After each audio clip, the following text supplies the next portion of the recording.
गंभीर ने इन तीन को बांग्लादेश श्रृंखला में मौका ना देकर किया इनके साथ बड़ा अन्याय। इन तीन के साथ हुआ जबरदस्त धोखा।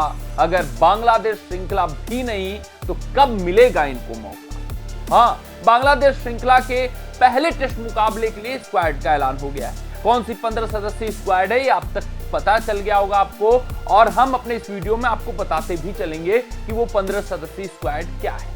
लेकिन उस स्क्वाड से परे कौन से ऐसे तीन खिलाड़ी हैं जिनके साथ अन्याय हुआ है, जिनके साथ जबरदस्त धोखा हुआ है? क्योंकि ये बांग्लादेश जो श्रृंखला थी वहां पर इन तीन खिलाड़ियों को मौका दिया जा सकता था, इनके टैलेंट को परखा जा सकता था, और कुछ ऐसे खिलाड़ी जो अभी तक बोझ बने हुए हैं भारतीय टीम पर, उनको बाहर का रास्ता दिखाया जा सकता था।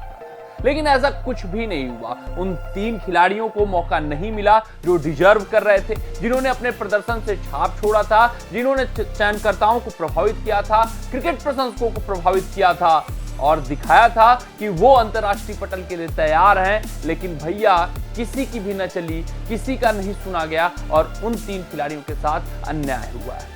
अगर बांग्लादेश श्रृंखला में उनको नहीं मौका मिलेगा, अगर ऐसी श्रृंखला जहां पर एक कमजोर टीम आई है, विपक्षी टीम बहुत कमजोर है, अगर आप नए युवा चेहरों को मौका नहीं देंगे तो कब किस श्रृंखला में मौका देंगे? फिर न्यूजीलैंड आ जाएगी, उसके बाद बॉर्डर गावस्कर ट्रॉफी आ जाएगा, तो फिर आप कहोगे कि नहीं, हम वेल एंड ट्रस्टेड खिलाड़ियों के साथ जाएंगे, हम नए चेहरों को नहीं लेकर जाएंगे।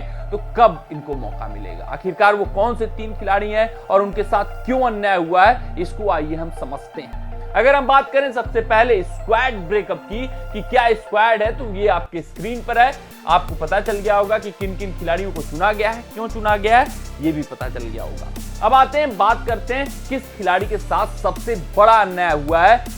कौन सा खिलाड़ी वेल डिजर्व था कि उसको स्क्वाड में होना चाहिए था, किसी कीमत पर होना चाहिए था, खासकर बांग्लादेश टेस्ट श्रृंखला में। तो वो भी खिलाड़ी मानकर चल रहा था कि भैया अब इतना दमदार प्रदर्शन मैंने दे दिया है तो इस बांग्लादेश श्रृंखला में मुझे जरूर होना चाहिए था, लेकिन उनका नाम नहीं चुना गया है। बात हम कर रहे हैं साई किशोर की। जबरदस्त बेहतरीन गेंदबाजी इस वक्त साई किशोर करते हुए दिख रहे हैं। अगर मैं ये कहूं कि फर्स्ट क्लास क्रिकेट के उनके गेंदबाजी प्रदर्शन को देखा जाए और ये कह दिया जाए कि वो इस वक्त भारतीय क्रिकेट के सबसे बेहतरीन स्पिनर हैं, चाहे उनकी तुलना हम जडेजा से कर लें, चाहे हम उनकी तुलना रविचंद्रन अश्विन से कर लें, या फिर अक्षर पटेल से कर लें, कुलदीप यादव से कर लें, सबसे बेहतरीन इस वक्त आज साई किशोर गेंदबाजी करते हुए दिख रहे हैं।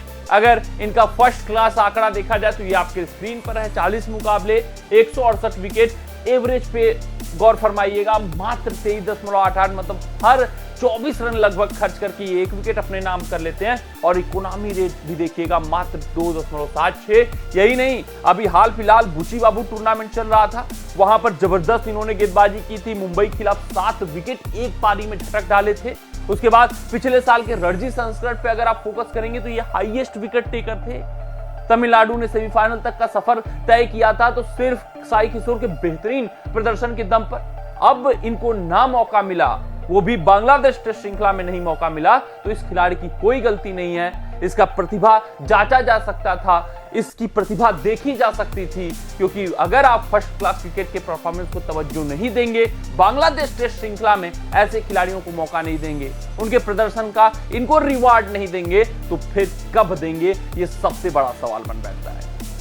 यहाँ पर आप चाहते तो अश्विन को बैठा सकते थे, आप चाहते तो किसी भी एक जो पेसर आपने एक्स्ट्रा खिलाया उसको बैठाकर आप साई किशोर को खिला सकते थे। कुलदीप यादव जो तीनों फॉर्मेट खेल रहे हैं, साई किशोर को मौका दे सकते थे, लेकिन नहीं दिया गया। क्यों नहीं दिया गया, ये सवाल बन बैठा है। अगर बात करें दूसरे खिलाड़ी की, ये है मुशीर खान। हालांकि साई किशोर जितना डिजर्व कर रहे थे ये उतना डिजर्व ना कर रहे हो, क्योंकि अभी 19 वर्ष की उम्र है, लंबा कैरियर है, अभी इनको परखना बीसीसीआई सिलेक्टरों को बाकी है। लेकिन फिर भी चाहते भारतीय सिलेक्टर्स तो इनको चुन सकते थे, क्योंकि बहुत बेहतरीन अंदाज में एक खिलाड़ी खेल रहा है। एक खिलाड़ी को आपने अत्यधिक मौका दे दिया है, नाम है उनका शुभमन गिल, मात्र 35 का औसत है और उनकी जगह मुशीर खान को लाया जा सकता था। शुभमन गिल को हिदायत दी जा सकती थी कि जाइए आप फर्स्ट क्लास क्रिकेट और खेलिए, फिर उसके बाद देखा जाएगा न्यूजीलैंड श्रृंखला में। इस श्रृंखला में हम मुशीर खान को परखेंगे, देखेंगे, समझेंगे कि किस तरीके की उनकी बल्लेबाजी है, अंतरराष्ट्रीय स्तर के लिए पूरी तरीके से तैयार है या नहीं है, कहीं शुभमन गिल से बेहतर तो नहीं साबित हो रहे, क्योंकि फर्स्ट क्लास के आंकड़े यही बताते हुए दिख रहे हैं। वहीं अगर हम शुभमन गिल के आंकड़े की बात करें अंतरराष्ट्रीय पटल पे तो मात्र 35 का औसत है, जो कि भारतीय स्टैंडर्ड के हिसाब से बहुत ही बुरा प्रदर्शन है। भारतीय खिलाड़ी जो कि टेस्ट क्रिकेट में अक्सर 46 प्लस का एवरेज बनाकर रखते हैं, अगर आप टॉप 3 में बल्लेबाजी कर रहे हैं, वहीं शुभमन गिल मात्र 35 का औसत बनाए हुए हैं। तो वो फॉर्म शुभमन गिल का कॉज ऑफ कंसर्न है, उनको बाहर बैठाया जा सकता था। और मुशीर खान जिन्होंने बेहतरीन प्रदर्शन किया है, 7 मुकाबले 710 रन, 64.54 का औसत, 3 शतक मात्र 7 मुकाबलों में, तो आप समझ सकते हैं किस तरीके का इनका प्रदर्शन रहा है। वहीं अगर मुशीर खान के दलीप ट्रॉफी में प्रदर्शन की बात करें तो आपने देखा होगा कि 181 रनों की बेहतरीन पारी आई थी, लाइवली पिच पर आई थी, जहां पर गेंद स्विंग कर रही थी वहां पर आई थी। तो भैया मुशीर खान के साथ भी बड़ा धोखा हुआ है, बड़ा अन्याय हुआ है। ये खिलाड़ी हैं तीसरे मुकेश कुमार, इनको बिना स्पष्टीकरण दिए बाहर कर दिया गया है। इंग्लैंड दौरे पर ये मौजूद थे, लेकिन अब इनके ऊपर आकाशदीप को तवज्जो दिया जाने लगा।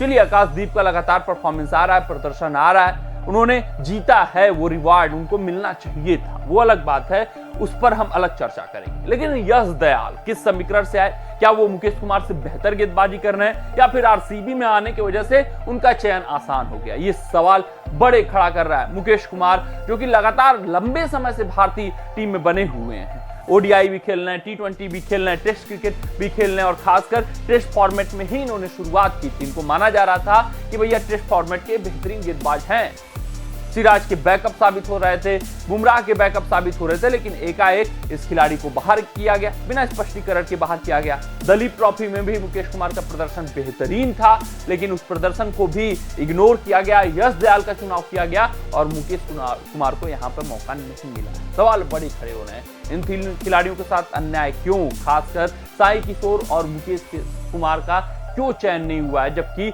ये डिजर्विंग कैंडिडेट थे, इनको किसी न किसी जगह चुना जाना चाहिए था। लेकिन भारतीय सिलेक्टर्स से चूक हुई है, गंभीर से चूक हुई है, रोहित शर्मा से चूक हुई है। देखना है दूसरे टेस्ट मुकाबले में अपनी गलतियों को सुधार कर पाते हैं या नहीं कर पाते हैं। लेकिन इन तीन के साथ धोखा जबरदस्त हुआ है। कमेंट सेक्शन में कमेंट करके हमें जरूर बताइएगा कि आपकी क्या राय है, आपका क्या मत है। मिलते हैं आपसे अगले रिपोर्ट में, तब तक आप अपना ध्यान दें, सुरक्षित रहें, स्वस्थ रहें, मस्त रहें। जय हिंद, जय भारत।